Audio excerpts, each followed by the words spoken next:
भारतीय फौज दुनिया की बड़ी फौज होने के बावजूद नाअहली में भी अपना नाम रोशन किए हुए है। ऐसे ही एक वाक़े में भारतीय फौज ने अपने ही गांव पर मार्टर गोला दाग दिया, जिसके सबब 3 भारतीय देहाती हलाक और मुतअद्दिद जख्मी भी हुए। निजी टीवी दुनिया न्यूज़ के मुताबिक एक भारतीय एहलकार ने नाम जाहिर न करने की शर्त पर बताया कि भारतीय फौज ने तरबीती मशकों के दौरान तोप का गोला रियासत बहार के एक गाँव की जानिब फायर कर दिया। गोला एक घर पर गिरकर फट गया, जहां मौजूद एक नौजवान जोड़ा और हमसाया हलाक हो गया।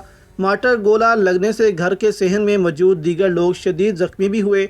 भारतीय फौज शर्मिंदगी मिटाने की कोशिश में वाक़े से मुतल्लिक कोई तबसरा देने से गुरेज़ा है।